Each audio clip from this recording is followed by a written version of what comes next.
right now, I'd like to introduce Zoe Beloff, the painter, author, and other representer of many things that go on in our world, from the Paris Commune to our years of fighting the Trump years, and that includes the extension into these Biden years we're going through. Zoe, I don't want to say what your book is. I'm going to let you do that. So welcome to the MEP, and here we go. Okay, well, thank you so much for inviting me. I'm kind of thrilled to be here, even though I'm still actually in my own studio. A tiny studio, as you will see, which the whole project was created in. Parade of the Old New is a movable feast of, I don't know, feast is the right word. It takes various forms. I'm really primarily going to talk about its book form, which is as I think we said, a 19-foot-long accordion book of picture and text. But it's also an installation. I'm going to talk about the picture first, and then I will kind of dig into the essay part, which is a little more dense and less easily summed up, and we'll see how far we get in it. So I'm going to mostly be doing it with a PowerPoint so you can see a lot of pictures. Oh, I need to make you co-host. Yes, so I definitely need to be co-host. So just to, am I co-host? Yes. Yes, I am. Let us begin. And let us begin with the very day that Trump was elected. And I was standing here in Union Square, and I kind of just made that banner like super, super fast on cardboard at home in the afternoon before rushing out. And that practice of making these cardboard banners just became something that I did over the years. That was another one I made, and that was at the Women's March. And so I kind of kept this up, as I say, over many, many bad times. I made them for people. They were kind of crazy cell phone magnets. Everybody wanted their picture with them. But so I kind of loved these banners. I mean, these banners were really just pictures of the banners went everywhere. But I felt they were just not big as they were. They were never big enough to express my feelings and express my rage and articulate my thoughts. I needed a bigger canvas. So that was one impetus behind the project.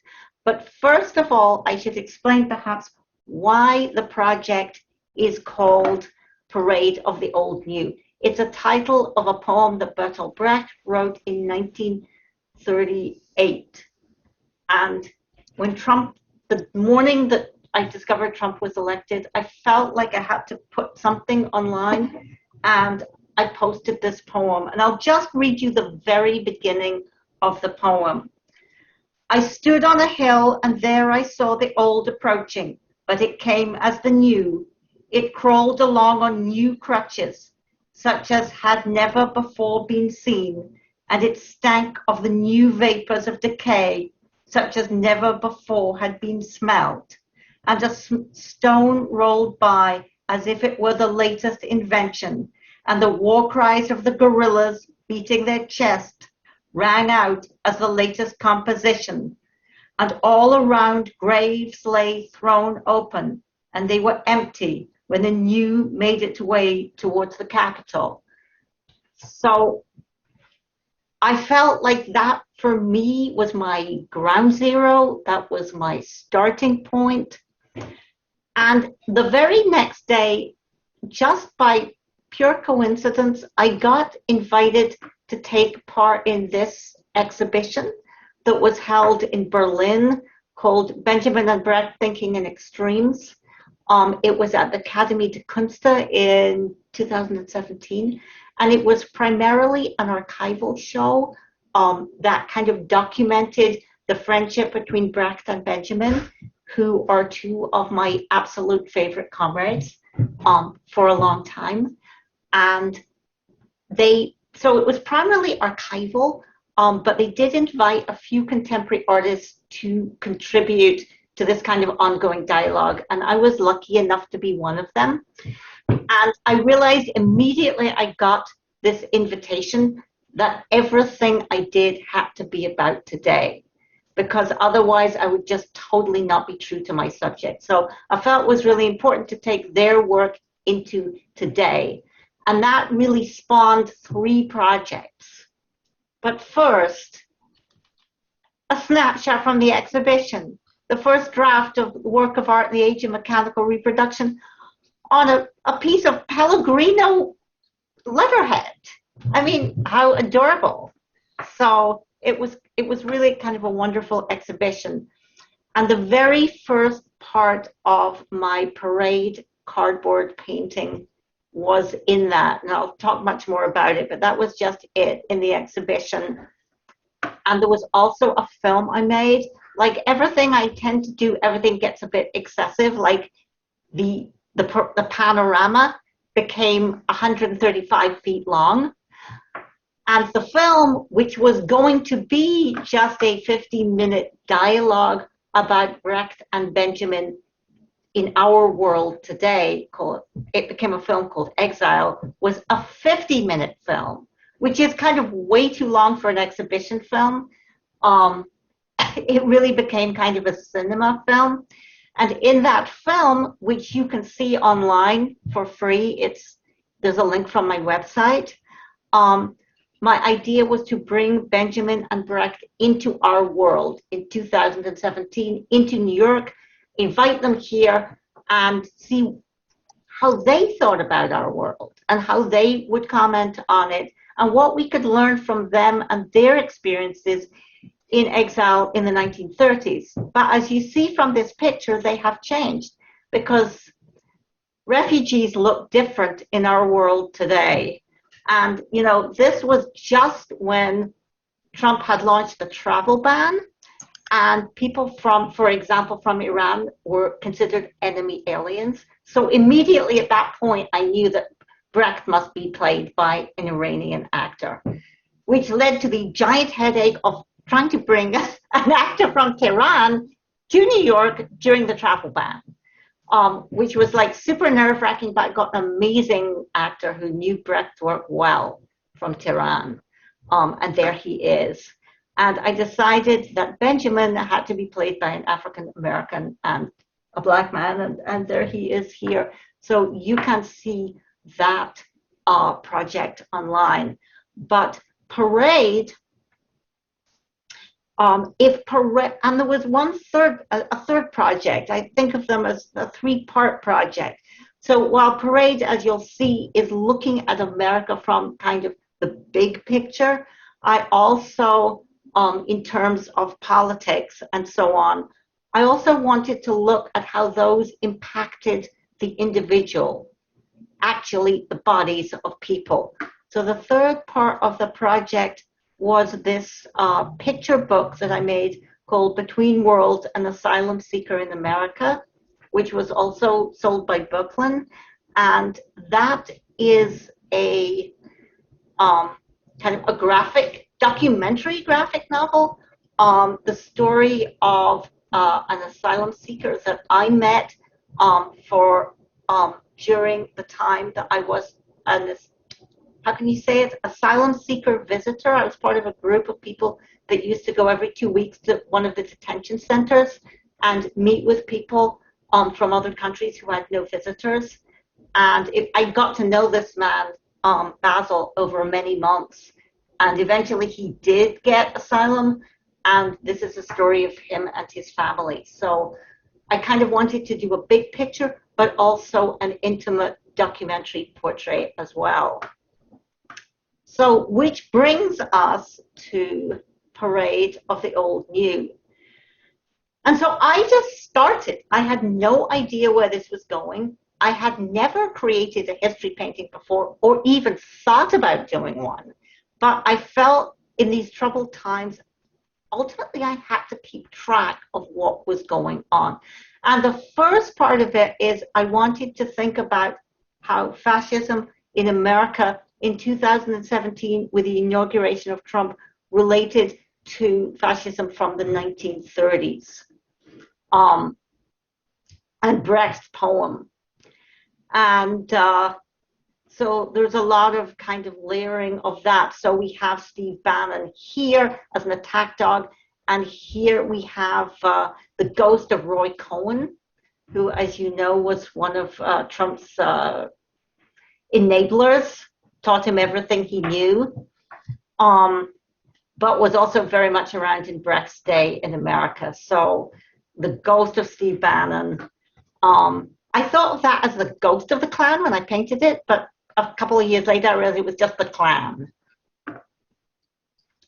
And so it continued panel by panel. If you want to know how big this is, it's in the cardboard panels, it's 5 feet tall. So each panel was just a standard piece of cardboard, 40 by 60 inches, 60 inches high.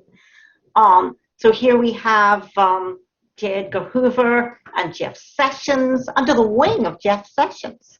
And here we have where the border wall meets the detention camps for the Japanese people from the 40s at a vanishing point.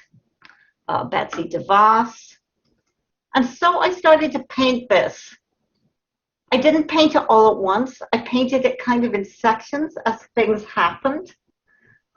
This part was about the environment and drilling on public lands. This was going to be Steve Mnuchin, but he mostly ended up shark. You know, it was Steve Mnuchin as a shark, but now it's really shark. Just only Steve Mnuchin's chin remained. And then there was a pause, and then there was this long, long section, which I can't represent all at once, which was the far-right rally in Charlottesburg, which was really, really shocking. And of course, Stephen Miller as a snake. So yeah, that was a long section. And then there was another whole section that started here with the rounding up of undocumented workers.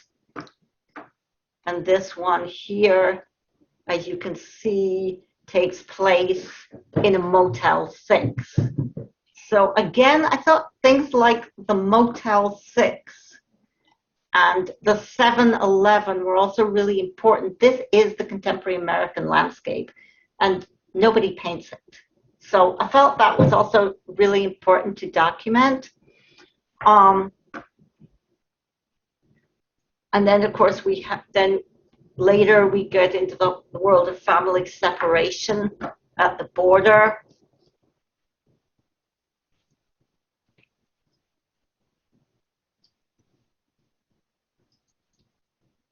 And then here there was really a break, and there was actually a long break. There was a break of about a year and a half because I went away and made a film. That we enter into the COVID era.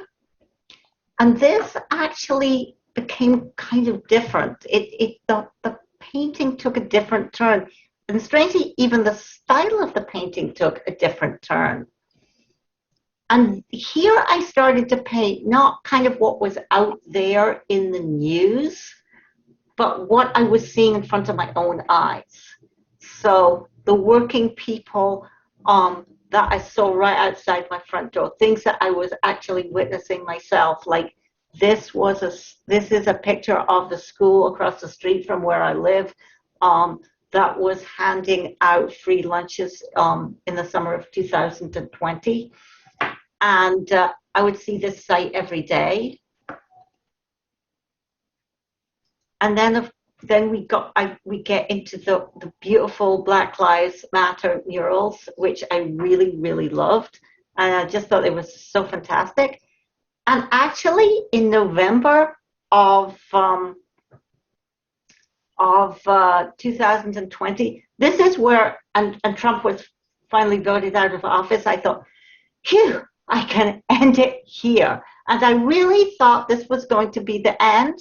And I was really happy because I felt like it ended on a really positive note about the country going in a new direction. It literally turns in a new direction. People are actually building a new road. And I was just really happy that finally this project could come to a conclusion. But of course, I was wrong. January 6th, I was like, please, no. I tried to block it out and I was like, I can't. Like, I had to actually go out and buy some more cardboard. So, till it finally reached this indeterminate present that we live in. And actually, when I show it as an installation, there's just a blank piece of cardboard, and that's the next piece. But this project, at this point, comes to an end, this particular project. And I see it really as a document of a time, a document of like just someone, I've just felt like I was someone to keep track of what happened outside of the sort of 24-hour news cycle. I felt like it's a picture, but it's just a document. Nonetheless, it's just, it's just a material object. But nonetheless, I was, being an artist, I did think about it in terms of making a history painting. And I think my initial impetus was this work here, which is part of a big fresco in the town hall of Siena. And it's a fresco of the allegory of good and bad government. And I actually saw this like when I was 19, and I think it made a really big impression on me. And so immediately I wanted to make, like when I started doing this, I was thinking about making an allegory of the American body politic. So I wanted to create a history painting that was also an allegory. And I think it was really taken by this bad government and the monsters that it gives birth to. So that's the face of bad government. Really bad dental work, actually. And of course, I was thinking of other artists from the left who were doing these kind of allegorical works like Eisenstein's Strike, John Hartfield, of course, but also, because it's America, The Wizard of Oz. I mean, the flying monkeys relate directly to these kind of vermin that's dive bombing the Capitol. And also paintings like this. So I was thinking a lot about, these were things that would go through my mind and help me kind of think and structure my compositions, as well as these kind of graphic news images. And then ultimately, my phone photos, just as I say, that things that I saw myself or took part in, like this march, which is in my neighborhood for Black Lives Matter. And these were the hospital workers that turned out to cheer. And this whole other part, this last part of the project really kind of leads into the project that I'm working on now, that if we have a moment, you can ask me about at the end, called The Song of the Essential Worker, which is a project with and about essential workers and to give them a voice that we're like right in the midst of. But it really grows out of doing these kind of paintings and feeling like these were the people that I want to spend time with and get to know and paint and so on. And right now, this whole thing, I think this is the last weekend, it's up in Paris, which is kind of amazing. I was there for 2 weeks and we put it up and I talked and we did stuff, and it was really, really kind of amazing. I have to, and actually the next The next place it will go is Augsburg in February. There's a Brecht festival. As you probably know, he was born in Augsburg, so it will be going there. Having said that, I really think it should be in America. It's about America. And I really think it should also be in an archive. But damned, it's impossible. You know, I have been trying so hard to get it shown here, kind of approaching a whole number of nonprofit spaces, and nobody will talk to me. Like, nobody will talk to me. I really, like, it's like banging your head against a wall. I mean, I did have kind of a wonderful studio visit by the New York Historical Society. I thought it should be in the archives of the New York Historical Society. And they do have some protest art. And I got in touch with them, and two lovely curators came to my studio. And this was in March. It was amazing. And we talked, and we had a really nice conversation. And I never heard from them since. So I tried the Queen's Museum. And I literally, the lady, I was introduced, this is so crazy. I was introduced by a fellow artist and scholar who does a lot of stuff with the Queen's Museum. He brought me to the museum. He introduced me to the curator. He said, give her a book. I came with my book in hand, and she started to talk about the history of the building. And after 5 minutes, said she was very busy. I felt like I was one of those crazy ladies, you know, those middle-aged crazy ladies that come to the museum with a bundle of work and they like try and aid you politely to the door. So my experience, as I say, in this country has been, let's just put it, disastrous. Nonetheless, it seems in this country to be kind of going out into the world as a book. And I think both Monica and I are pretty excited about that. She's always calling me like, bring some more books. So I was very lucky, I have to say. One, I did get support to make this book. This was a research grant from Queen's College CUNY, from the CUNY Research Foundation. So I'm really thrilled about that. And it made possible this crazy 19-foot long book. So that's been a really wonderful experience. And I love the fact that things go out into the world of books and they travel around and they do end up in archives and so on. So, so that's a little bit the story of the picture side of it. And I don't know if people have any questions before I go on to talk a little more theoretically about history painting. I have more of a comment than a question. First, I want to introduce myself because I'm kind of new here, but I'm Erin Strong. I go to Regis University in Denver, Colorado. I was invited by Dr. Gil Gardner. I'm a senior. I'm a sociology major. I'm also a healthcare worker, so that's kind of a little bit of an insight that I have. First of all, I just wanted to say thank you. I really appreciated these images, because these are like the exact type of images that I have in my mind when I'm reading books like Animal Farm and Brave New World. Those are like the exact images I had in my mind. So seeing that in real life is really exciting. And I think like if you could, or if you wanted to, I think a lot of students would be interested in this exhibit at Regis University. Mm-hmm. So maybe that's something to explore, because we do have an art exhibit, and we often have events like that. But I just wanted to say thank you, and I really appreciate that. And also I wanted to ask, if you hadn't finished this before recently, would you have added what is happening with Kyle Rittenhouse? That's a good question. I mean, I don't want to second guess myself. I suspect so. Except for the very beginning and the very end, it was offered quite a long pause in the matter of months between what happened and when I painted it. Because certain things, like after a few months, dissipated.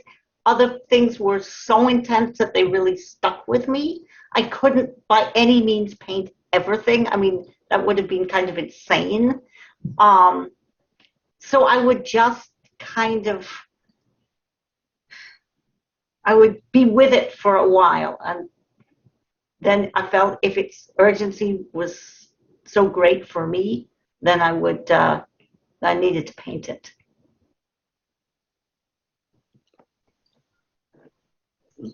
Zoe, is there, I know that you're in a small space, but and this is, maybe you don't want to do this, but I think it would be great if behind you could just give us the idea of what 19 feet looks like. And when it's a book, it is really something to behold.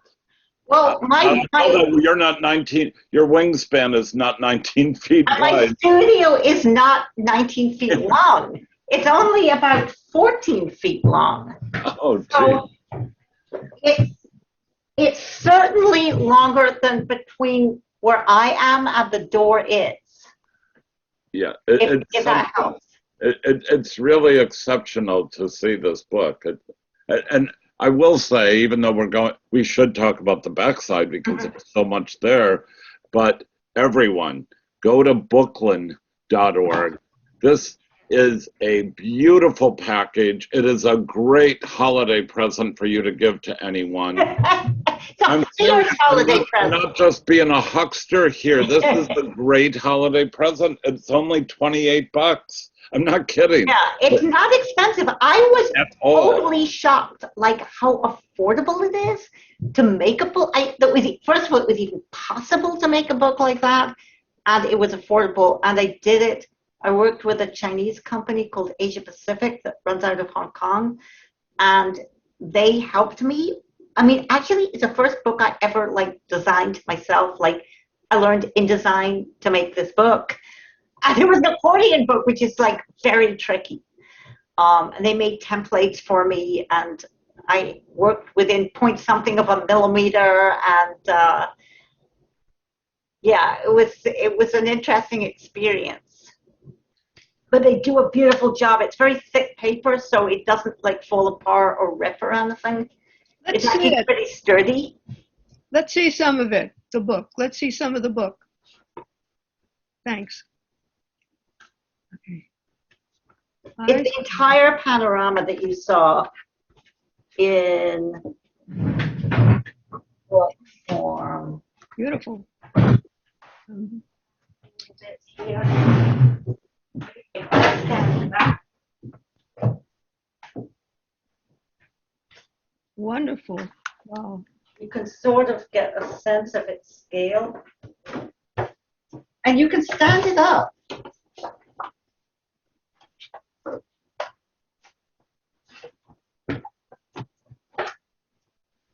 So it kind of sits on your desk. If you want to open it out, you have different parts open every day. Thank you. And Zoe, the band that the printer provided for the book is brilliant too. It has that notch that allows you to not damage the book and also secure the book much better when you put that between the front and back covers. It's just, it's an object to behold. It's on its own without your content, which is brilliant and everything.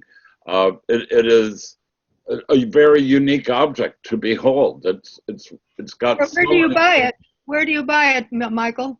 Monica, this is you. If you look in the chat, Monica has put the URL for Bookland, not Brooklyn, Bookland, which is a great collective of bookmakers, and they have nothing to do with gambling. I mean, the gamble is that we put in all this effort, like people at Brooklyn and we don't get to change the world. That's our gamble, but they do a lot of great books. They have done projects with the Iraq war veterans, many other social movements, and they will also do archival research onto other things. And the collective is very particular about understanding multiple methods of labor to make printed books. They're just it's an incredible organization that I can only Michael, I don't see it in the chat where you can buy it. It's if you go 3 persons down, there is Monica Johnson, who is from Brooklyn, and after Zoe's presentation, will speak for a few minutes about Brooklyn. And it's We should speak right now because, like, Brooklyn's on everybody's tip of everybody's tongue before I launch into something else. Oh, okay. Well, Monica, I'll hand this Zoom floor over to you. Go ahead. Sure. Hello.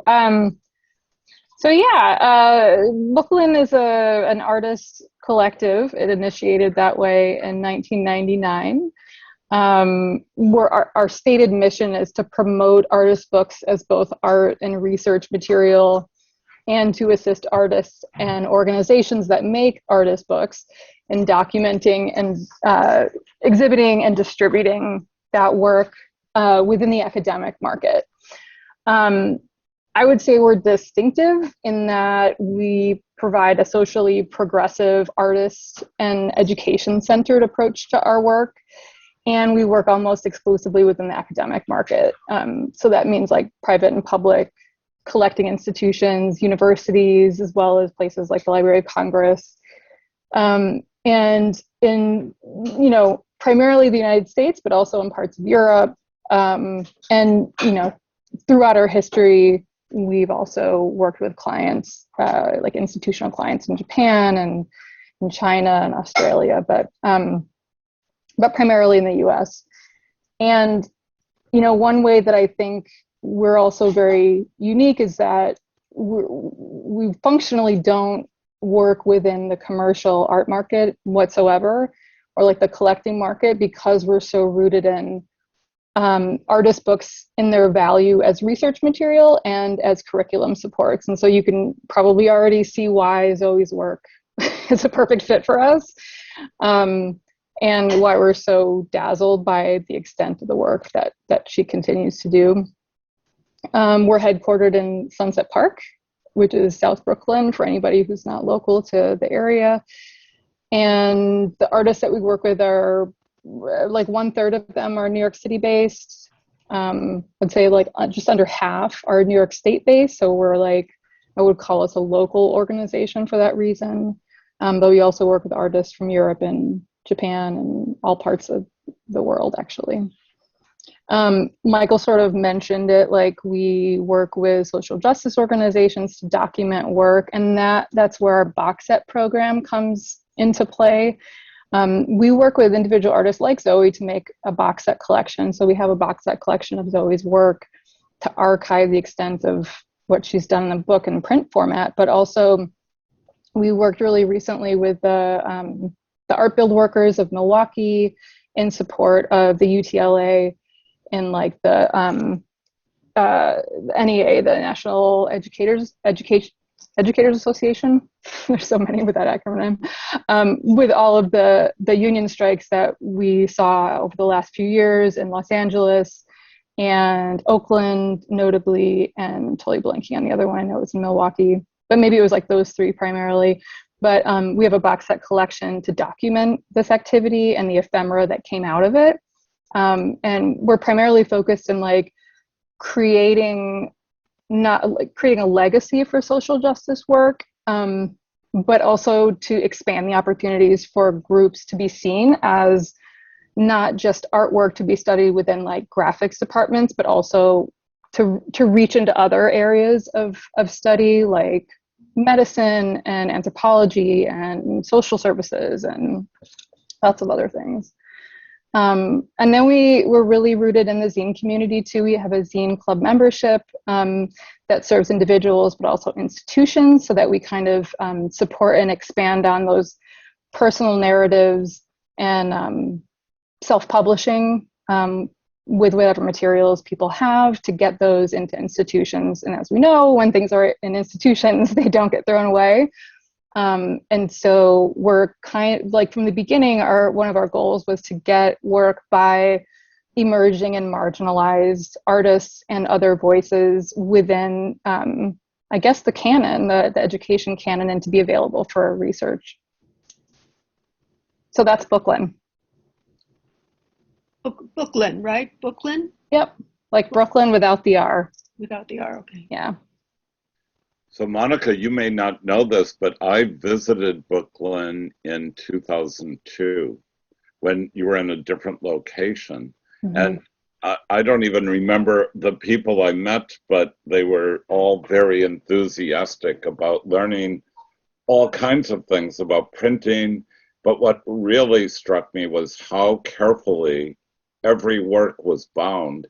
And Mhm. as someone in the printing industry, if you don't bind it properly, it's not going to last. So you were the Brooklyn was very good at binding whatever was made into a book. And Zoe's book is very well bound. But that was not done within Brooklyn, it was done elsewhere. But I think had it been done by the collective, it would still be a really interesting book, and you would have been very careful about doing it.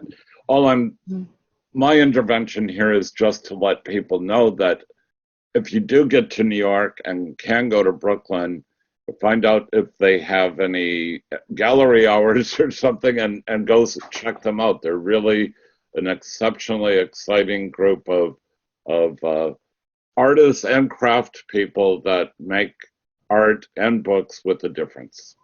So that's my thing. Francine. Okay. I want to ask Zoe something. Of Zoe, course. isn't there an art gallery on 57th Street that shows work like yours? I don't know. I haven't been in the art museum for a year, so I don't know if it still exists. Do you know the one I mean? Well, there is a number of art galleries on 57th Street.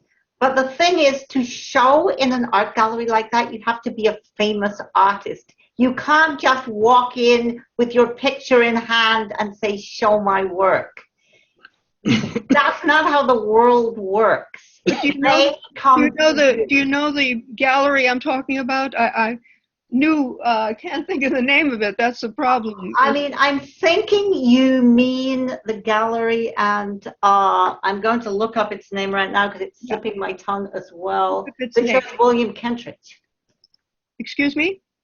I'm thinking it's the gallery that shows William Kentridge, and that's why you're thinking of it. Who shows who? An artist called Marion Goodman Gallery. Is that what you're thinking of? No, not at all. They usually show German expressionist work, and they show left-wing work.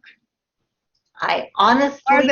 Do they still exist? I haven't been to a gallery in a year, so I don't even know if they still exist, but they show that. There's another woman who does work like you. Do you know who I mean, who did about the pig production, how they treat pigs, and you know who I mean? I don't think so. Monica, does that ring a bell to you? She's quite famous. She shows the production of food and had several exhibitions at the same gallery that I'm talking about. Oh, no. Zoe. But, well, Zoe, I'm going to look it up, and okay. If you could give me your email, I'll find it for you. Okay.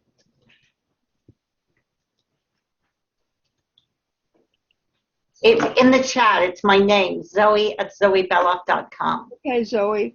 I'm going to get in touch with you, Zoe. I'm going to find out. Okay. That's it. There it is, right there. Gallery Saint-Etienne. No, I don't know it. That one? But I will look it up. Yes. They will be very sympathetic to you. They will love you. Who said so? Cynthia. Big thank you, Cynthia. Great. But like I say, generally galleries do not appreciate artists walking in off the street. They find that very... appreciate you. Erin, is Regis in the middle of Denver, or is it on the outskirts of Denver? Well, Denver's kind of a really big city, but Regis is located in a very interesting part of Denver. It's not in the city, but I appreciate Regis University because it's kind of in a minority neighborhood. Unfortunately, it is being gentrified, But I think it's greatly appreciated for that, and it's a beautiful campus. So if you come to visit, you should. But I think the art exhibit itself isn't visited as much, but the library often holds events like this where they have art exhibits very similar to this. So I think it is something that would be visited quite frequently. And we do have a lot of people, not only students and faculty, that come and visit the art exhibit, but a lot of people from the neighborhood and alumni.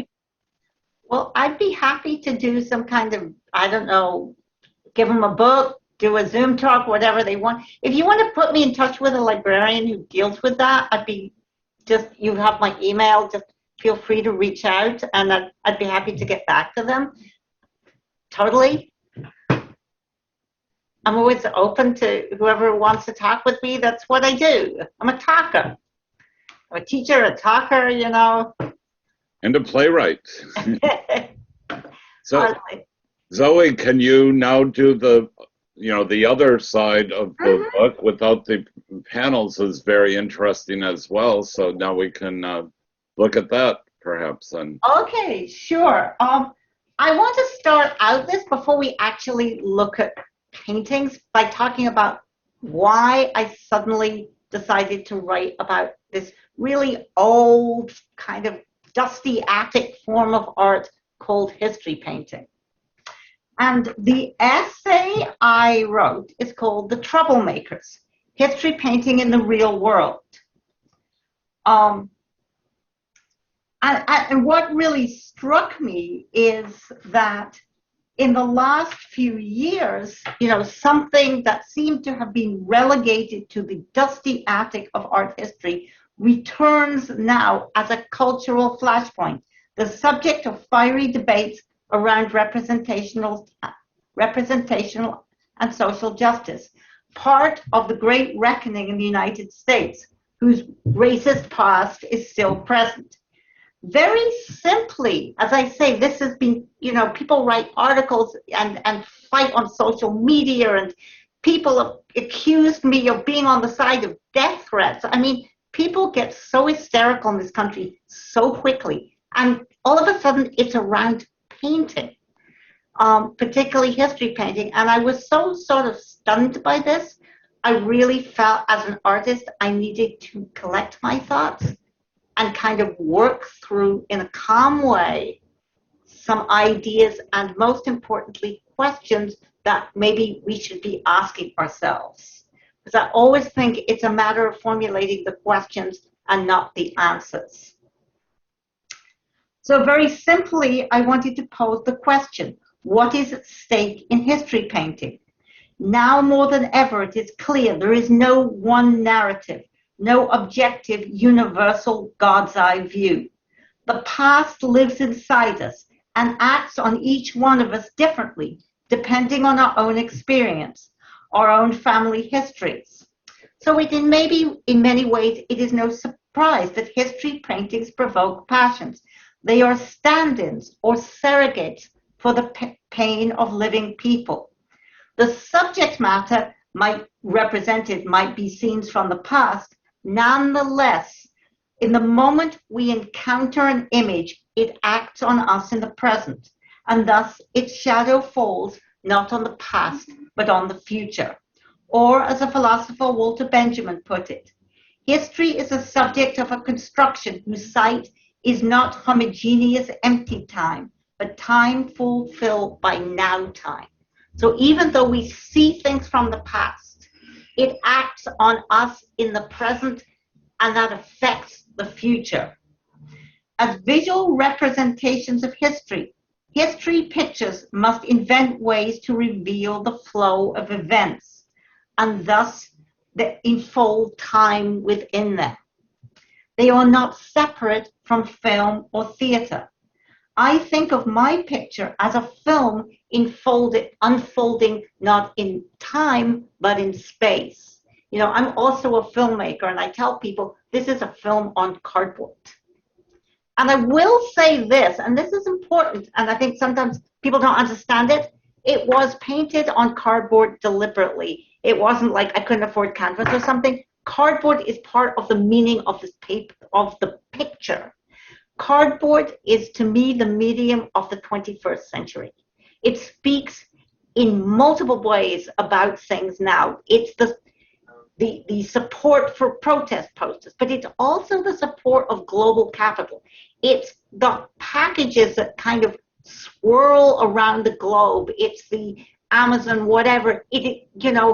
Everything is in cardboard. It is the trappings of all right now.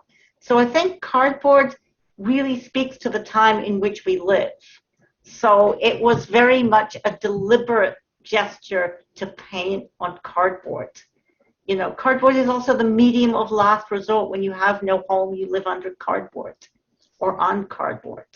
So cardboard, as I say, is not separate from the meaning of the work.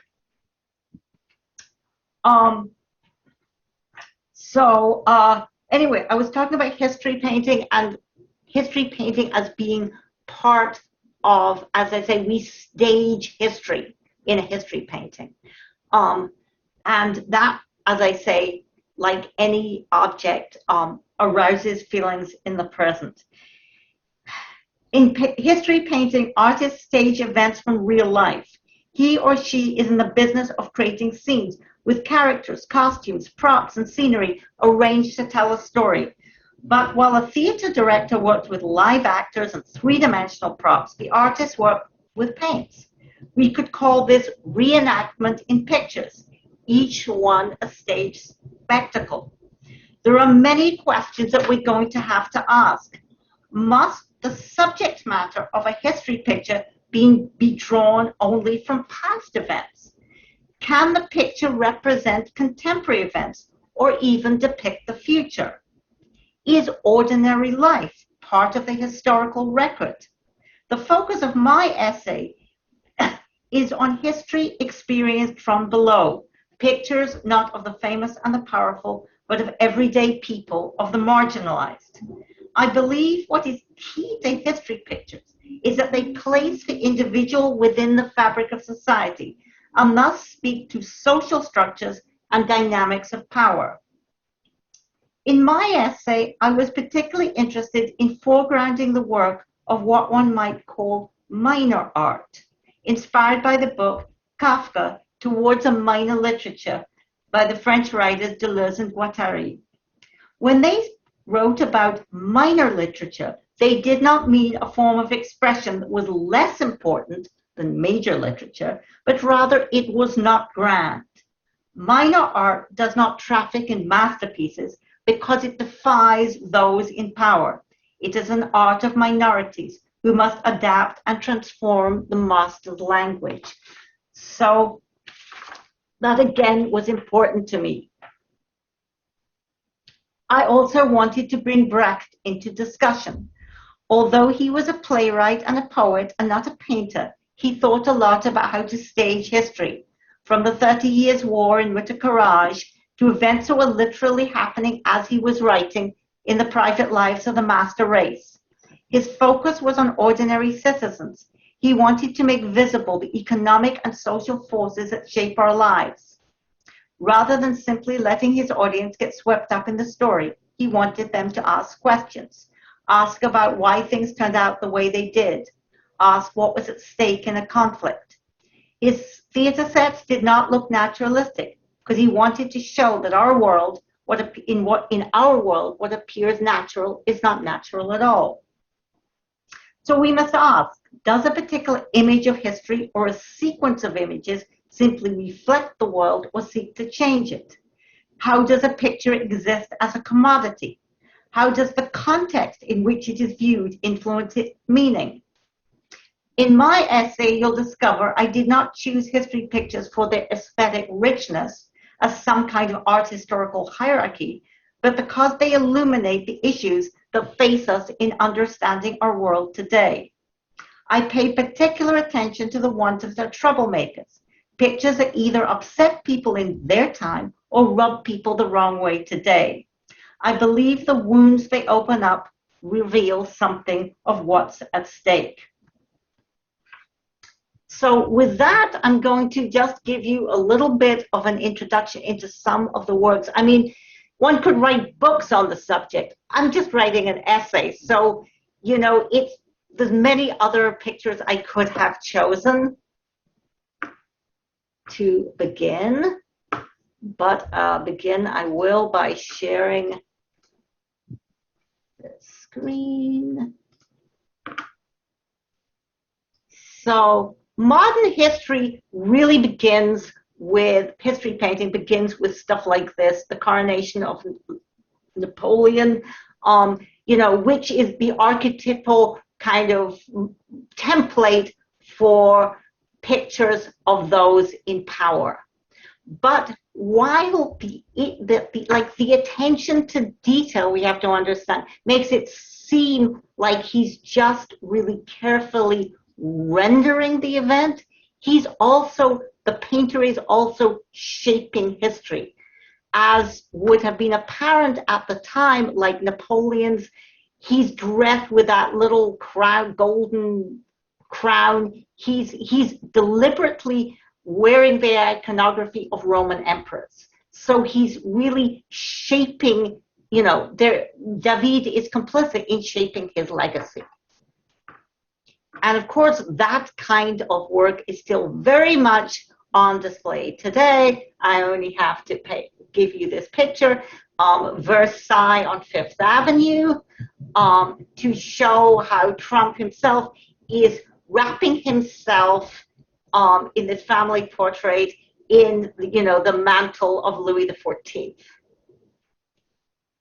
But history painting really from below, oppositional history painting, as I say, as opposed to the David model, which would continue to the present day, really begins here, I think, with the Raft of the Medusa in 1819 by Theodore Jericho. And that was the first history painting that was like literally ripped from the headlines. I mean, this was a ship, the aftermath of a ship catastrophe. There was an incompetent ship's captain who had just kind of gotten some royal whatever emperor's blessing to be a ship captain, didn't know what he was doing, sank the ship off the coast of West Africa. These people floated on this raft for like forever. I mean, it was just, people were just totally dying. It was a disaster and a scandal. And as I say, it was all over the papers. Finally, just a few people were rescued. And Jericho chose to paint the moment at which they see another ship. And again, this is a polemical image. It would not have been lost on the viewers that the person who stands tall here, who really is the one to recognize their rescue, is a black man, a black African. And Jericho himself was an abolitionist, and this was important, and this would have been read through the painting. So on the one hand, you have this content. On the other hand, you have, again, this kind of exquisitely painted masterpiece on canvas that was a blockbuster hit. I mean, people lined up in droves to see it. It was exhibited the way you would exhibit a blockbuster film, where people paid admission to see this painting. And there were lines around the block, and it really became a kind of template for every disaster movie since. I mean, actually, the day they sighted another ship and were rescued, it wasn't a stormy sea at all. It was tranquil and quiet, apparently. But this is so much more dramatic. And again, this kind of meticulous attention to detail to make it seem like you are there. But at the same time, it's also got a message. And it's interesting to see a contemporary artist taking this artist and reworking it for today in what I think is actually a really interesting way. And this was, I saw in 2013, it's Thomas Hirschhorn's installation, Concordia, Concordia, which again tackles a lot of the same themes. It was the Concordia was a ship that ran aground off the coast of Italy. It was some cruise ship with another incompetent captain. The captain, like that in the Jericho painting, like jumped ship and got saved, leaving people drowning in the cruise ship, which overturned, and actually a lot of people did drown. And Hirshhorn kind of makes this into his own critique of capitalism. And so he just made the whole gallery. This is a whole gallery. It's got this overturned ship. It's like the walls and the ceiling and everything, and just this kind of chaos of objects cascading out of it. So it was kind of a remarkable installation. You could just stand, like you see somebody standing here, at the tip of it. It was monstrous and huge. And also, again, we are now, the world of oil paintings and golden frames has gone. And he's another artist that I love because he uses cardboard all the time, and like just junk store stuff and whatever, styrofoam, and it's just like too much consumer stuff everywhere. It's a madness. And Hirshhorn himself said he wanted to make something really giant to remind us of that the expression, reminding us of the expression too big to fail, which was used to describe the big banks during the financial crisis, was, part of what he's talking about, this kind of crashing of capitalism. And I would like to think, like, when people, like during the financial crisis of 2008, 2009, when the big banks, people lost their homes, and people talked about their homes being like upside down or underwater. Well, this is upside down and underwater. So, I mean, it really speaks to those problems as what it goes way beyond just like a stupid captain, but really speaks to, as I said, Hirshhorn shows us that capitalism is no more than a leaky boat, a flim-flam job that before our very eyes comes crashing down. So it really spoke to that moment of the Great Recession. Although I have to say, you may notice here a very large and very cheap reproduction of the Raft of the Medusa. I mean, he's totally obviously riffing off it. And I had the strangest experience in the gallery, because for some reason in that gallery, in that setting, people were just asking questions out loud, and somebody said, "What's that painting on the ceiling?" And I, being a professor, said, "That's the Raft of the Medusa." And I went into the whole story of it, and the person looked at me and went, "You're wrong." He said, "No, you're totally wrong. It's a mythological scene." What do you say to that? And then there was another point where if you look on the floor, there's just like all these papers scattered around. And somebody said, "What are all those papers?" So I went and looked, and I said, "I think that's Capital by Karl Marx." And they went, "No, it isn't." So anyway, that was my own experience of ever being a docent. It doesn't work. You can't be a freelance docent because nobody will believe you.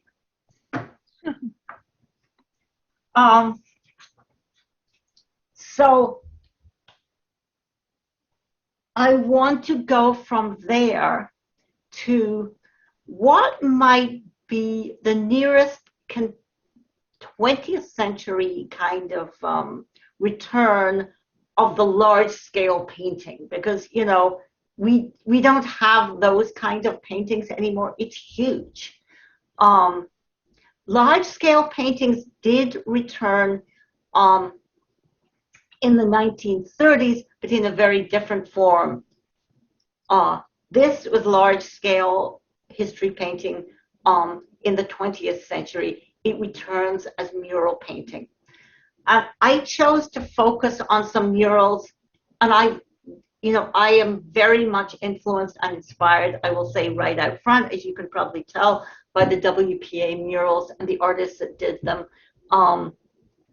like Victor Anatov, like Ben Shah, Diego Rivera, and so on. I mean, I very much kind of want to think of myself as taking their work into the 21st century, not to copy them, but to be inspired by the kind of work that they did.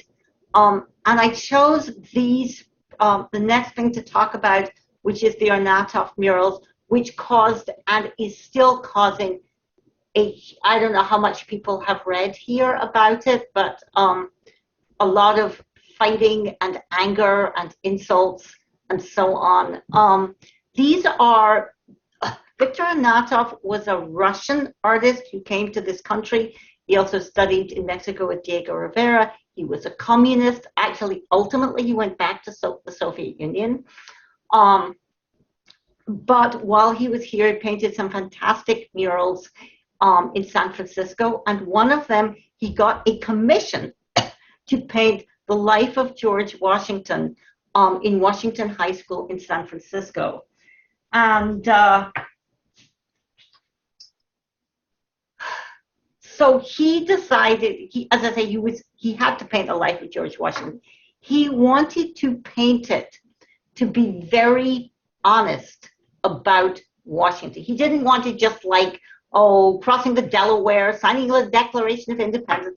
He wanted to show that with the founding of this country was the slaughter of indigenous people and, of course, the legacy of slavery, and that Washington himself, I think it's most clearly, please don't freeze on me. It's freezing. Here we are. Washington as a slaveholder.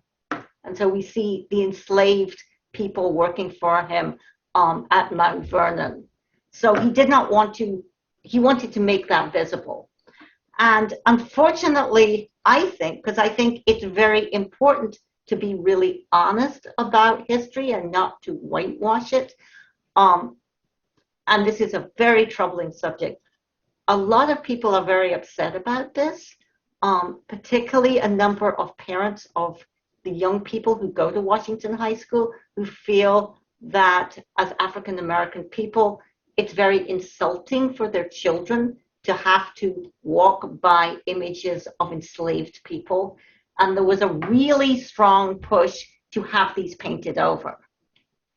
There was in the 1970s, and then in the 1970s, it was decided to invite an African American artist to kind of paint a reply to these. But just in a couple of years ago, there was again a very strong push to have them actually painted over. And this caused all kinds, and then there was pushback and death threats, and, you know, as I say, things spiral out of hand. But I think it's a very, it's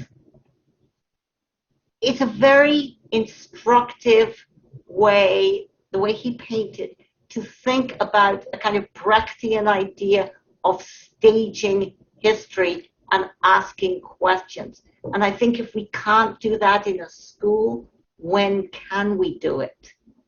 You know, but it brings up important questions. I'm not going to say whether right or wrong, whether we can show the oppression of people or only show the overcoming of oppression. I mean, these are really difficult subjects that people are grappling with right now.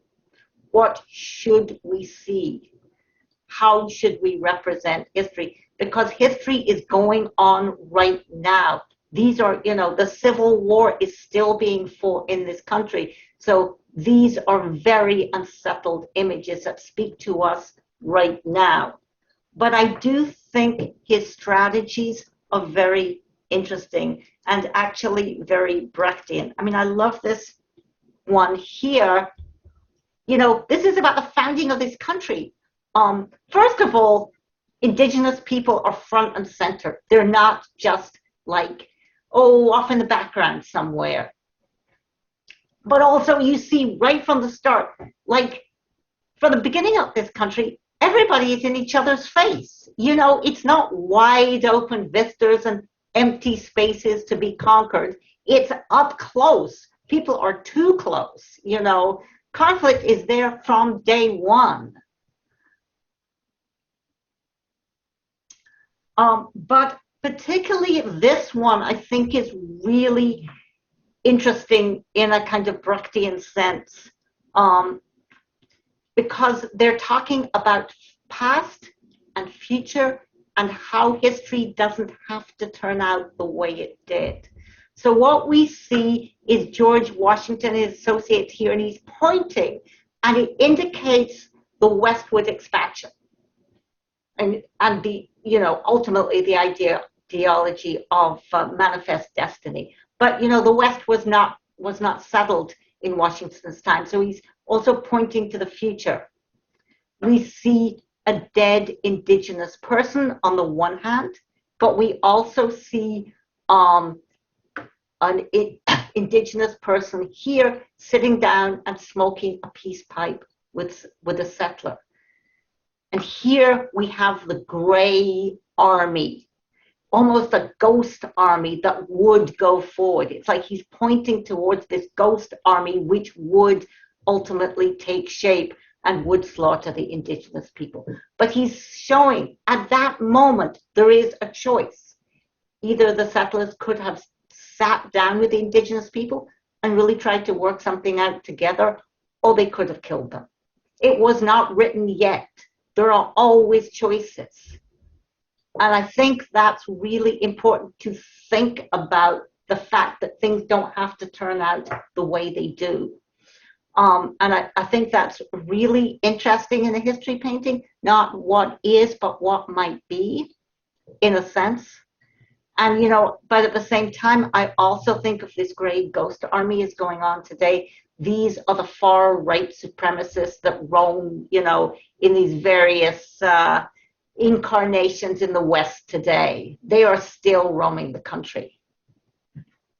So I think all these things should be talked about, and they should be talked about in a school.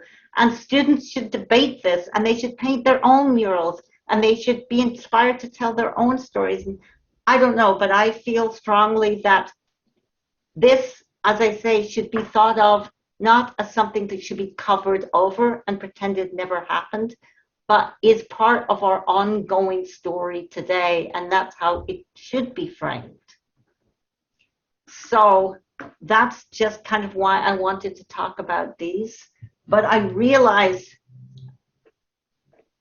and I'm very conscious of the way that how raw these are, and I'd be interested to hear your thoughts on them. So I want to leave time. I don't know. Does anybody want to just speak now? Why my mouse is. So Can you unshare me? I don't know why. Did my mouse like die? This is. I kind of don't. Michael, can you unshare the screen? sure.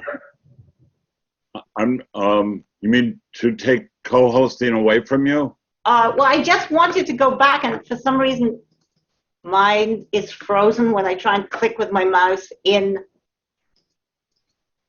Yeah, I can't do anything in PowerPoint on your computer. No, I know you can't. I just thought maybe you could take for a minute co-hosting away from me. Why is my mouse just moving but not it's like become detached from. I will admit, Zoe, if I make you host, you can make me co-host. Then you'll be able to do it, okay? So that's the opposite problem, Michael. She needs to turn off screen sharing, and she doesn't seem to be able to do it. Yeah, that's why, because my mouse isn't really being very effective. So yeah, I can't. there should be a option at the bottom of the screen. If you click the share screen button at the bottom, the large green button at the bottom, it says share screen. And if you click that, you should be able to turn it off. Oh, okay. Actually, you know what I can do? I'm also a co-host. I can just stop your screen sharing and share my own screen momentarily. Oh, and now I turn get that off. it. Okay, now we got And now stop my own sharing, and now we should all be back. it. Okay. Hello. Gotcha. Here we are, all big again. Okay, so I just wondered if people had any questions about that before I went on. Because I know I've upset people about that. I was just wondering if you would have mentioned Goya's paintings and the resistance to the French invasion of Spain in the early 1800s, before 1819, but Goya's were certainly political history paintings. Absolutely. Totally. I certainly could have, and if I were to write a book on the subject, I certainly would. But I had actually kind of a limited space at the back of the accordion book, so I went quite quickly onto the 20th century and America because I felt like that was more, but yeah, absolutely. Well, that last painting that was up, Zoe, I was distracted by something. Was that a mural in a public building? The Untitled murals are in a public high school. Yes, and I found it when I first came to New York, which was a while ago, and they opened up the Newark airport for cheap flights before it became a big international airport. The old airline terminal was a beautiful building put up during the New Deal with all kinds of murals and celebrating the culture of Newark, and there were some murals that were about the Great Migration and things like this, and this was bulldozed. It was just, Oh God! Oh but, no! but this happened all over this country. I know. Not just the Rockefellers, sandblasting Rivera's murals in Rockefeller Center, but during the 70s through even recently, there is such a massive destruction of the WPA works that were, I mean, your work reminds me of much of what various muralists did around the country during the 30s with WPA. Totally, yeah. I mean, I'm very interested in that. And I'm going to actually go on and show you, talk a little bit about Ben Shah's mural that almost was, because I think it's really interesting and instructive. That got really far and then got derailed. So I'm going to just shoot on with that. You're going to share again? Yep. So here we are. So we are now going on to like 1934, and Ben Shahn had a really interesting idea, which was this was at the very moment that Rikers Island prison was being built, and he decided to paint a prison mural. He wanted to paint a prison mural to advocate within the prison for prison reform. And he really went about it like he had a great approach. First, he learned everything he could about prisoners, and he went and took a lot of photographs of people incarcerated and talked to them and got to know them. And his photographs are actually really interesting and kind of great because he really started at the ground up by talking to the prisoners themselves. He raised money, and he came up with designs. And he was basically, I'm not showing you them all, but he did do some sketches. And he was going to contrast like the old bad methods of prisoners with what prison could be. So here he's talking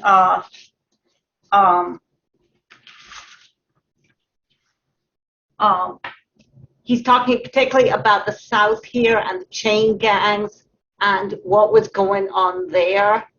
And then he had this kind of enlightened idea of prison kind of like community college, where people wouldn't wear uniforms, they would get a really useful and good education, and they would have their own committees, and they would talk about things, that they would come out and be able to fix cars and do things. And I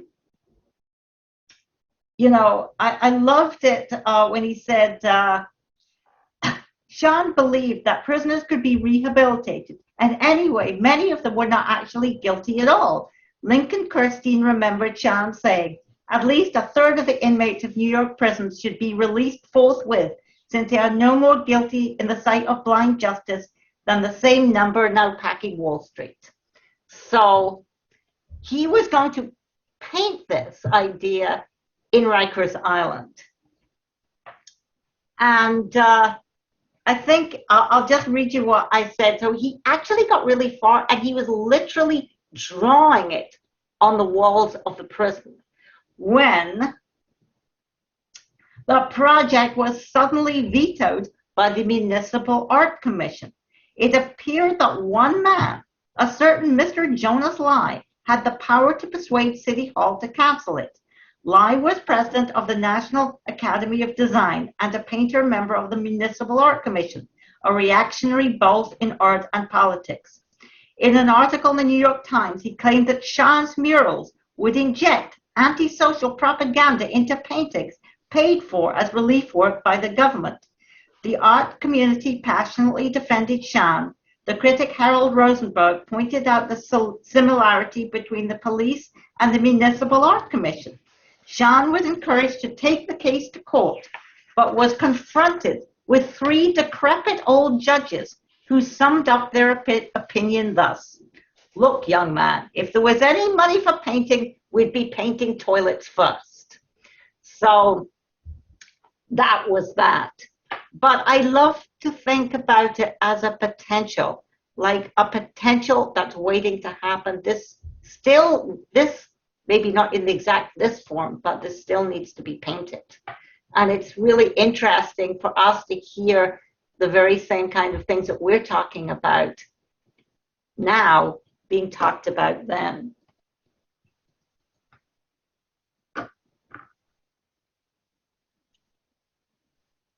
Well, Zoe, I want you to show us more stuff like that. But just actually, I've got a couple of pictures here, and I realize why I put them up here.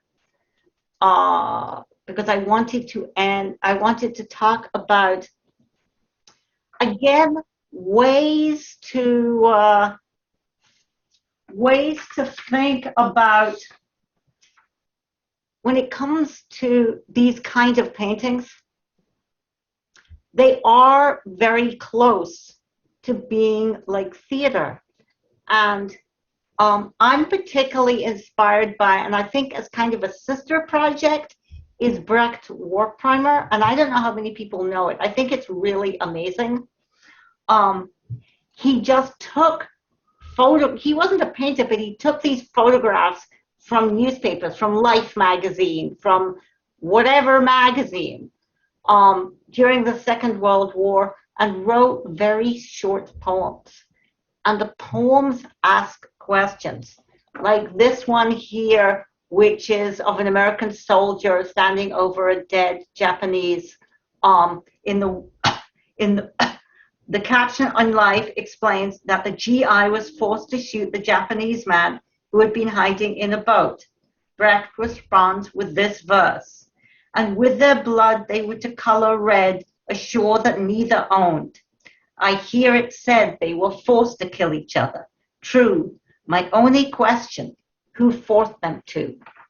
So again, I think of that as a sister project and also a model that people can make pictures and ask questions. And, you know, if I was a teacher in Washington High School, I would be using those murals as a jumping off point to projects like this with my students. And if we think that is just confined to America, we might, I mean, to a dead German. There was also this work, which is not well known enough, which I think is a sister project to, and slightly earlier than the War Primer, which is Archibald MacLeish's book-length poem, Land of the Free. And it should be Land, I mean, if you read it, you'll know it's Land of the Free with a question mark. He asks hard questions about the Constitution and American idea of freedom by using words in dialogue with photographs. So in this one here, he writes, maybe God Almighty wrote it out. We could chew off our mouths where we pleased and with what and no thank yous. But try that at River Rouge with the Ford militia. Try it if Mr. Ford's opinions are otherwise. Try it and see where you land when your back is broken. And he used a lot of photographs that were taken by the FSA and so on to combine with his poem, which is also a question. And I think it's kind of exemplary. And I remember this book was 1938. I was reading it on the subway home from work a couple of years ago when I still went to work. And I literally, tears were streaming down my face. I was in the subway. I've never cried reading poetry on the subway, but it was not only so strong, but so terrible that 80 years later, it's just totally as relevant as it is then. So if you can find you'll find it, some used book outlet, Land of the Free by Archibald MacLeish. It's super amazing. You have a copy, right, Zoe? I do. I bought it as a used book. It had been deaccessioned by a library, which actually makes me kind of sad because every library should have a copy. You have already given me ideas to have you next year for a book project. It's really pretty great. You know that my mother was kicked out of her bedroom when she was a little girl because Harry Bennett, one of Ford's thugs, had threatened, had a call to anyone could assassinate Walter Reuther, and Ford publicly said, "I'll give anyone who kills this guy so many $1,000." So he went into hiding, and my mother was booted out of her bedroom for a week. God. Yes. Well, all the auto companies up until the New Deal and this period, up until the end of the war, were actually very explicit about beating and shooting labor organizers. It happened all the time. And my mother just happened to grow up at a UAW camp where she and her sisters had to leave their room and live in camp quarters instead of the house with my grandparents. Wow. But it was very, they would, this is, I mean, can you imagine what wasn't photographed? These are the thugs with people photographing them, the way they were when they were in complete out of the public eye was incredibly brutal.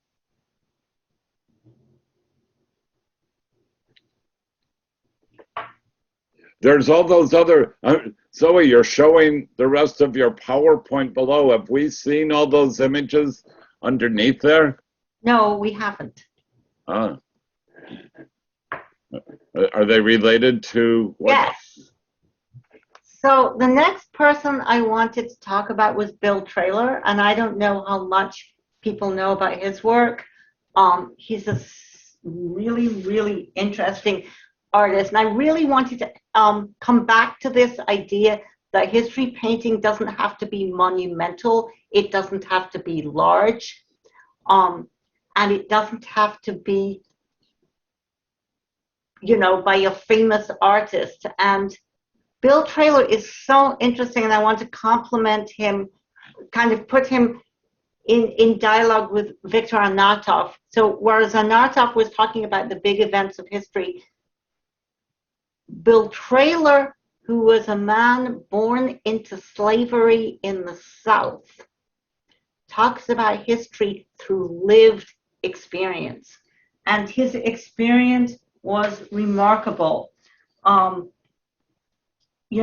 He was born into slavery on a cotton plantation in rural Alabama, most likely in 1853. Like many other enslaved people, he continued to work on the plantation after emancipation. When he was in his 70s and his children were grown up, he moved to Montgomery, Alabama, and got a job in the factory. When he could no longer work in a factory, he became homeless and ended up living in the back of somebody's store. And at that point, he had time to be an artist and paint his experience.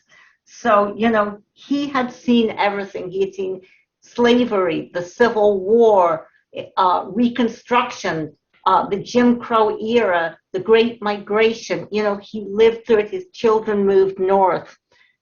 And at the end of his life, he was able to put all that stuff into really, really amazing pictures. And he sold his paintings.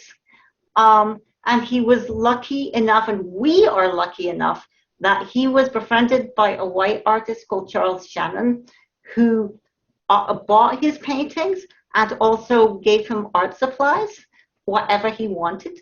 But he never, kind of happily, he never wanted fancy paper. He always liked these bits of leftover cardboard and stuff that he found, which are kind of beautiful in their own way. And he just liked to paint with the colors that he liked to paint. And he, as I say, he made paintings of what he saw and what he'd grown up with. And they're really, really remarkable and beautiful. And I think a couple of years ago, he had to show a retrospective at the Smithsonian Museum. And, finally, it is, on the record that, one of the greatest American artists was this artist born into slavery.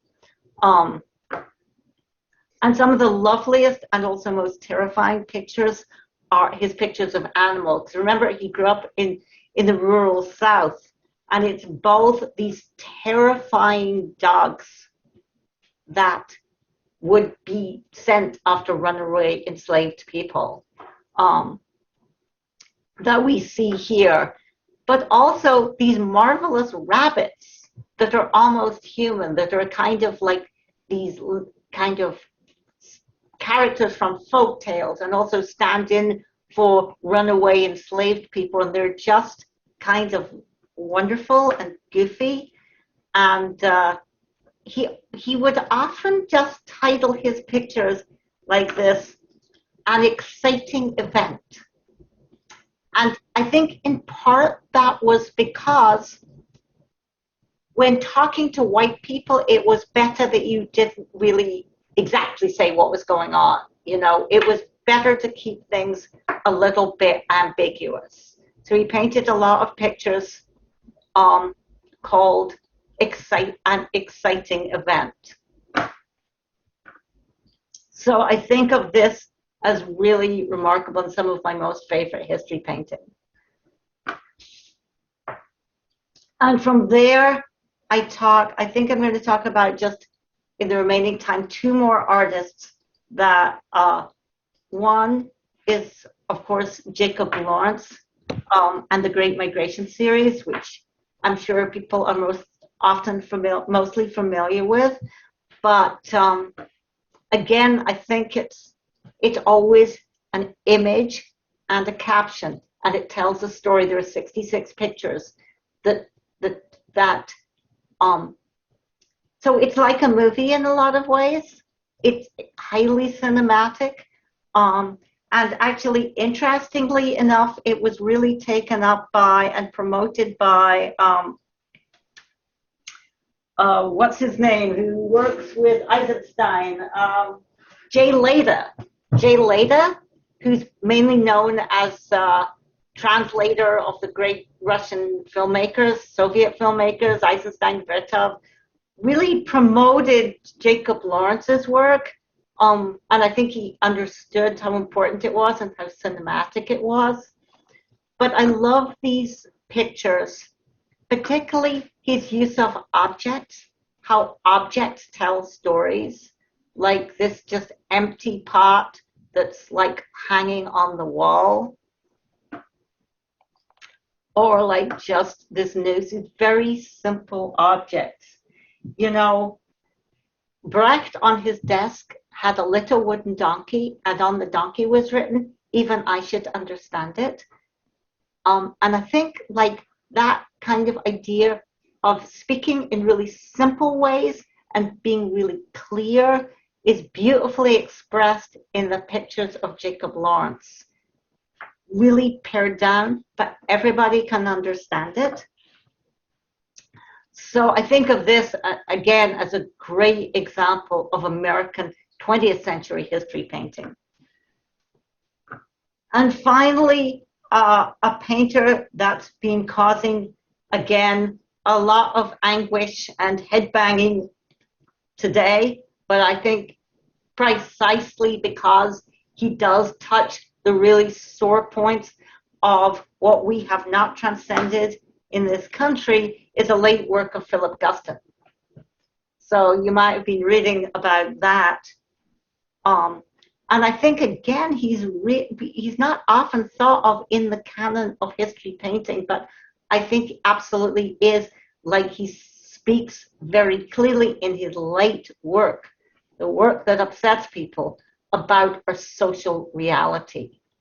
And again, I think he's very interesting also for me because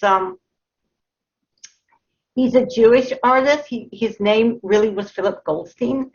And you really have to remember that if you were Jewish in the first half of the 20th century, while it wasn't like being black, it definitely was not like being white either.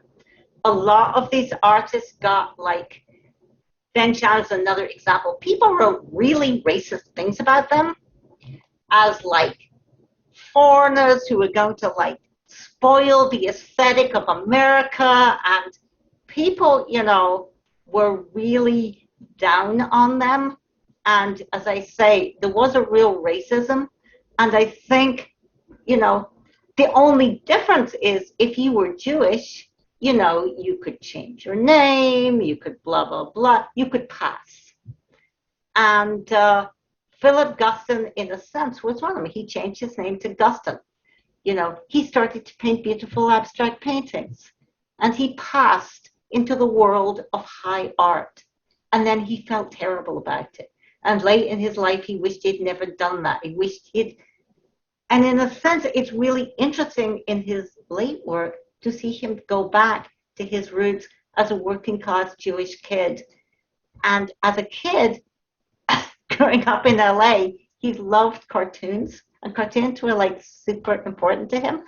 And for his 13th birthday, they were really poor. His mother gave him a great present, which was like a subscription to some like, you know, those kind of things you have on the back of a match, but correspondence course in cartooning. And he apparently did 3 lessons and decided to strike out on his own. He was a man after my own heart. You never want to follow the rules. But he had his own comic strip called Little Snowball Toot Toot. And which is, you know, unfortunately the kind of racist stereotype that we know of a black person.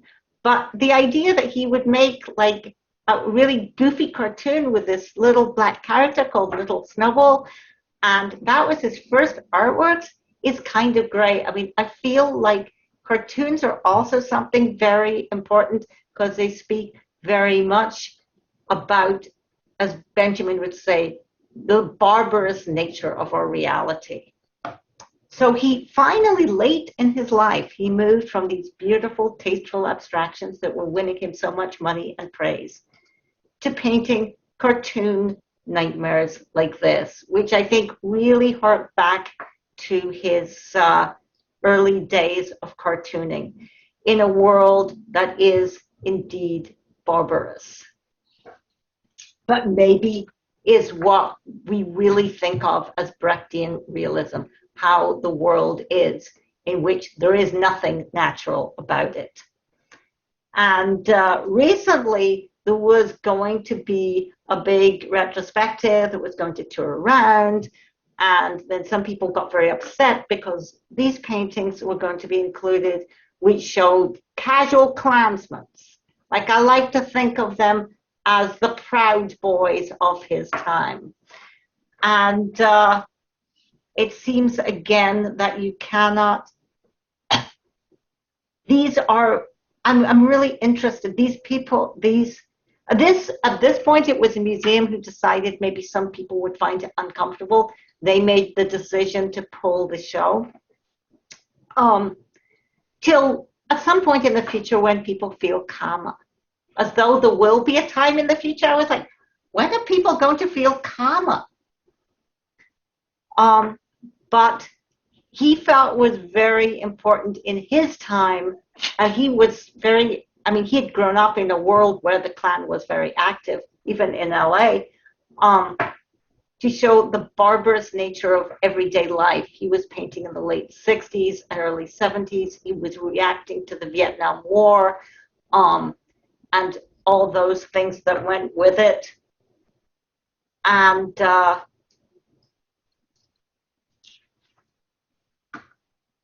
I think he is speaking very much about our world too. And I just want to read, kind of end by reading this quote from his friend, Philip Roth, who was, when also you got to remember when Gustaf showed this work in New York, after showing these beautiful abstractions, people were just outraged. They were like, how could you do this? Like, what is wrong with you? And he actually just left New York. He was just like totally upset by it. But he didn't give up. He just painted the paintings he felt he needed to paint. And this is what Roth said. That terror may be all the more bewildering when it is steeped in farce. This we know from what we ourselves dream and from what has been dreamed for us by Beckett and Kafka. Philip's discovery, akin to theirs, driven by a delight in mundane objects as boldly distended and bluntly depoeticized as theirs, was of the dread that emanates from the most commonplace appurtenances of the world of utter stupidity. This popular imagery of a shallow reality, Philip imbued with such a weight of personal sorrow and artistic legacy as to shape in painting a new American landscape of terror. And I think the kind of absurdity and ridiculousness, I mean, here is God's stubby finger, you know, like Mickey Mouse, like descending from the heavens, ridiculous but terrifying. And I think it upsets people oftentimes in ways that they can't even articulate. But he does conjure up, and I think, this world of utter stupidity. And I think that is what speaks to us today. So that's kind of where I'm going to stop this talk, and I'm open to any thoughts, disagreements, questions. Thank you, Zoe. Thank you very much. That was really an excellent recording. And everyone here, we have recorded, and sometime in this week, Fred will prepare a Vimeo that you can request, and we'll send it along to you. Oh, Zoe, can we make that Vimeo public, or do you want it? Oh, totally, yes, absolutely. Okay. I was doing something Fred always asked me to ask people. Yeah. No, absolutely, but please go ahead, yes. So, there's so few of us, people could ask their questions without stack.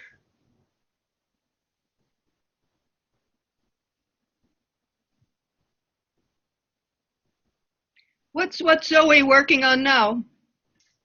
Well, I will show you what I'm working on now. Because I just put up a website. It's totally in progress, and the website is just kind of a placeholder, but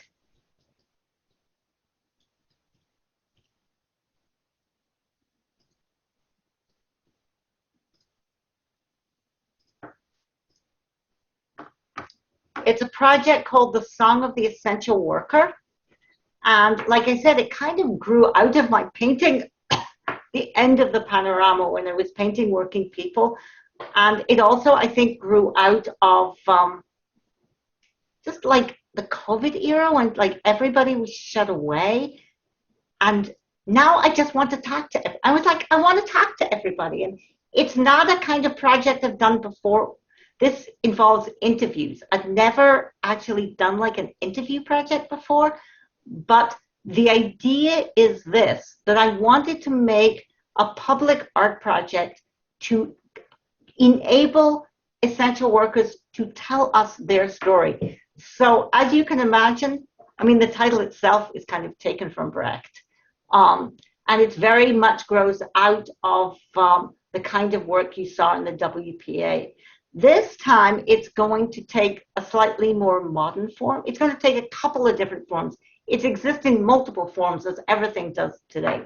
It'll start out being posters, and the posters will be kind of large painted. I'm painting full-length portraits of all these people who we have interviewed. So to date, we have interviewed, I've done film interviews with 14 very diverse working people in New York. Some of them in English, some not in English, like this guy here who works on the street 7 days a week, mending shoes and sharpening knives, speaks Cantonese. We've done a couple of people spoke Spanish, like this lady here who makes tamales and sells them at the market. I've also done longshoremen in like Red Hook terminals, which that itself was a story. I'm kind of amazed we actually got to do that. Healthcare workers, union electrician. Zoe, are these your photographs? Well, I'm working with my partner, Eric Muzzy, and he's a cinematographer, so he filmed these interviews. This is a team. So there I am. We're filming somebody who works in a ferry worker. That's my husband, who's my partner in this project, Eric Muzzy, and he's filming.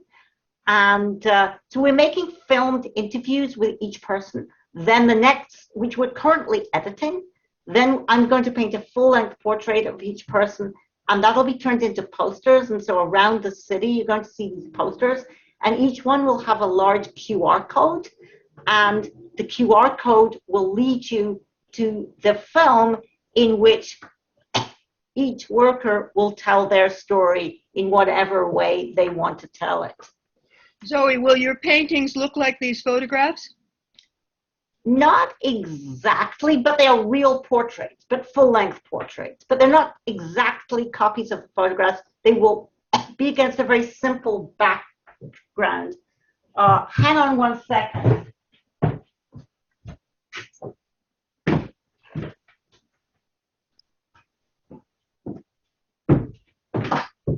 My idea is it will ultimately end up being a mural, wall mural. So this was a piece I did to raise money for the wall mural.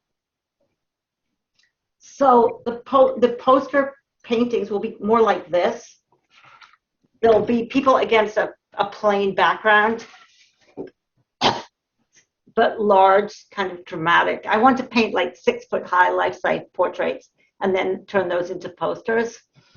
And then ultimately, hopefully next summer, do a wall mural. So amazingly enough for me, I've actually raised quite a bit of money to do this. I spent the summer writing grant proposals, and we started off, we were lucky enough to get to be in the New York City Artist Corps, which is money from the city to make an artwork. And that was just the start of it. And I've gotten some other grants. And so we just launched into it. Like we have now deadlines, and yeah, so we just went out and spent September and October. I literally went up to people. I've never done that before, you know, with, like the lady at the post office. Would you be interested in sharing your story? And amazing, you know, people want to share their story. People have things to say. And so I think this will consume me for the better part of next year. And it will kind of go out in different ways. So that's what I'm doing now. I need one more worker. I want an Amazon warehouse worker. But otherwise, I think I was going to do 10 workers. Now I've got 14. Because people just kept coming to us. And I think now I want to get one more. We had an event a few weeks ago. This guy, Alessandro Dafanti, who is in Toronto, did a whole book on the warehouse and workers and robots at Amazon. And we had a number of Amazon workers show up for that event. I can see if I can. Great. I'll see if I can find some of them and put you in touch. They're in New York. I would love to talk with them if they'd be interested in sharing their story. Seriously. One of them worked at the Staten Island Fulfillment Center. Please put me in touch. I'll try to find that person. Yeah, that would be great. See what you can do. Yeah, I always feel if you ask enough, somebody knows somebody. Otherwise, I literally will go and stand outside the warehouse. Actually, I could put you and Alessandro in touch, and he interviewed people, and maybe he could help more than me. Yeah, that would be perfect. That would be the way to go. I just feel the weather's getting really bad. Just be standing around for hours. Like I rode the ferry for hours till I found somebody we wanted to do it. And then that led me to like 2 workers at the shipping port, and yeah, it's been interesting. But yeah, put me in touch with Alessandro. That would be fabulous. So. And I know I'm kind of going back to the first part of the conversation, Zoe, but as I've been thinking and listening to you, I'd like to talk more about where the mural will actually end up. And I know we've talked about that before, not to guess what other people are thinking, because it's always dangerous. You're always wrong. But my assumption about like not finding a location to display work and also to house it, at its core, all the machinations of capitalism at play, like, you know, are you the caliber of artist that's going to bring in visitorship, which equivocates income? Is the work in some kind of square footage capacity work that's going to generate sales income? And I just mean that in the context of like, especially the pandemic and the types of, whether it's retail thinking or institutional thinking or the value proposition of like cultural programming and all that kind of crap that makes it really hard to figure out where your personal value as a cultural creator is. But I do think what's clear is like the value of your work, very broadly, and then very specifically the fact that it's like on a large piece of cardboard would be best served at a public institution, where it's not necessarily that they're, you know, it's not always the case for public institutions, as you know, but like more likely than private institutions, you know, more likelihood that they would own the gallery space, that there might not be as pressing demands on what types of turnout comes from it. But I don't know, I'd like to work with you, like, to figure out where it could go on exhibit, where you would like it to. I mean, I have tried a whole number of nonprofit art spaces in New York. Yeah, but nonprofit is still the capitalist. Right. It's But irrelevant. I am totally open. Like, yeah, I'm the worst thing is when it sits in my storage space in the Bronx. It's like it's not working. Ultimately, I'd like it, as I say, to go into some kind of archive. But like the idea of a public institution sounds fantastic to me. Yeah. No, and I think that it's something like, just speaking on behalf of Bookland's experience and the kinds of archival projects we're working on now, it seems like the Library of Congress is a likely client for it, but it does take years, to kind of develop the relationship with the work and to watch it do its business traveling and to kind of understand the bigger impact. But it feels like the way that it documents this bracketed moment in US history, it just feels like, of course. And then the idea of like, it is kind of a huge challenge to think about the space it would take up. It's not the reason people would say no, but it might be the reason it might take a while to find a good place. That's true. Although it doesn't, for storage, it doesn't take up very much space at all because it's just flat cardboard panels. Yeah. Francine is raising her hand. What about the Union 1099 here in New York? They have a big space, and I think they'd be interested. Bread and Roses, that movement, I think would be very interested in your images. 1099, Union Hall. Uh-huh. And does printed matter still have left inclinations, or have they become more into commerce than before? Well, I'll just tell you this: they turned the book down. What? I was sort of shocked. What do you mean? What do you mean? I'm so curious why that. Because I've sold a number of books through all my other books I've sold through printed matter, and I sent them a review copy, and I got back a letter saying, "Thank you very much. We get so many submissions. I'm afraid we'll have to turn yours down." The form letter. Wow, that's surprising. Which I was a little shocked. It is kind of a unique book, but yeah, I guess if the printed matter art book fair was going on, yours would be the hit of PS1 if the pandemic hadn't happened. I don't want to guess what other people are thinking, but as somebody who's in administrative work in this moment, I would guess that the head doesn't know what the tail's doing, and it just sort of, and that's what I mean. It's like, it's hard to understand cultural value of the work you're doing because the sensibility of who's saying yes and no has very little to do with any sort of understood standard of even communication or infrastructure.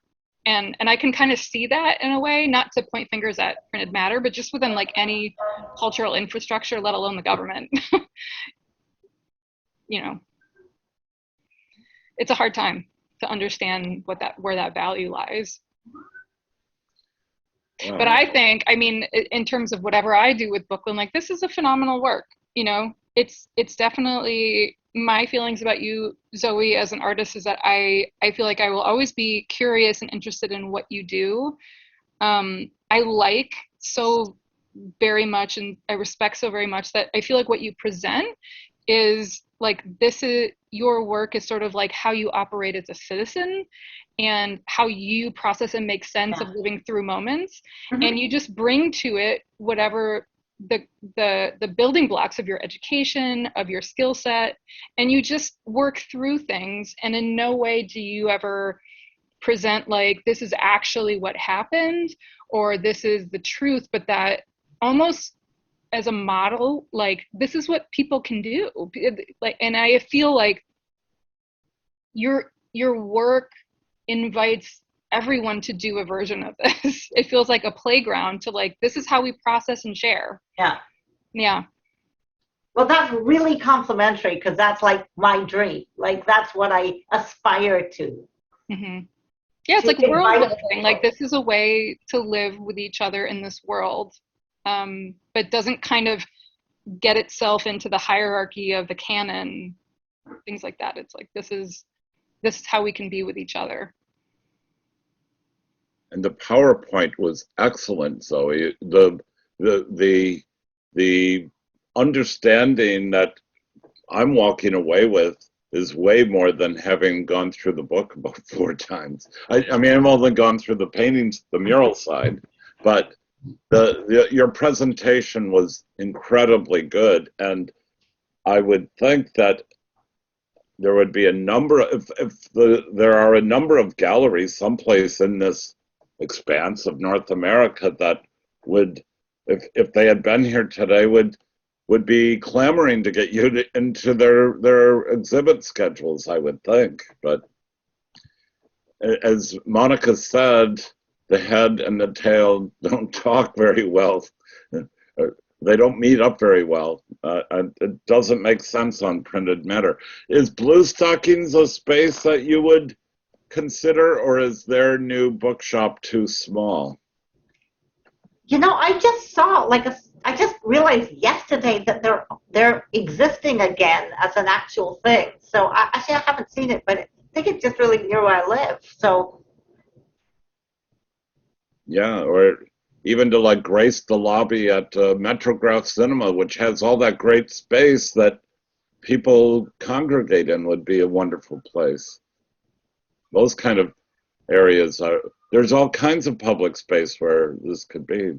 I thought Francine's idea on 1199 was a very good one. Right? 1199 has the most incredible murals. We were just there, me and my partner, filming the murals this week to intercut with our healthcare worker who's a union representative at 1199. So we were just very happy that they gave us permission to come in and spend as long as we liked, like documenting their murals, which are kind of stunning.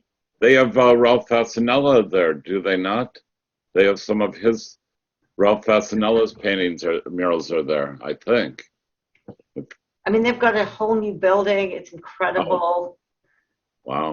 It's just stunning. So, Erin, it was great to see you come 2 days in a row. I don't know. I have to run. I have to go and take this. I know, that's why I'm cutting this off. You have to leave already. I'm sorry, but I do. Thank you. Thank you so much, Zoe, for this incredibly rich presentation. Thank you so much. It's a great project, a great lecture, and a great book. Oh, thank you so much. Monica, I'm going to see you early tomorrow morning. I have to run take this COVID test because I'm traveling. Bye. And I will see you all. Okay. Good. Loved it, Zoe. Thank you. Bye.